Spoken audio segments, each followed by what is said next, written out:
Hello friends, welcome back to my channel once again. Hope you are all fine.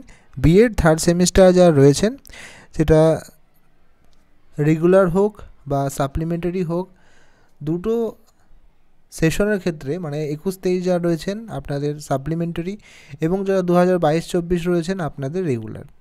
তো অনেকেই query করছেন, বিশেষত যারা সাপ্লিমেন্টারি এবং 2022-24 অনেকে কোয়ারি করেছেন যে আপনাদের এক্সাম ডেট পরিবর্তন হবে কি না।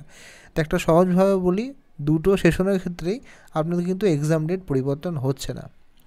এবং একটা খারাপ অবশ্যই লাগছে, বিশেষত যারা সাপ্লিমেন্টারি রয়েছেন আপনাদের ডেটটা হঠাৎ করে পরিবর্তন হওয়ার কারণে অনেকের একটু টিকিট প্রবলেম হয়েছে, টিকিট অলরেডি কেটে নিয়েছেন, সেক্ষেত্রে অনেকটা সমস্যা।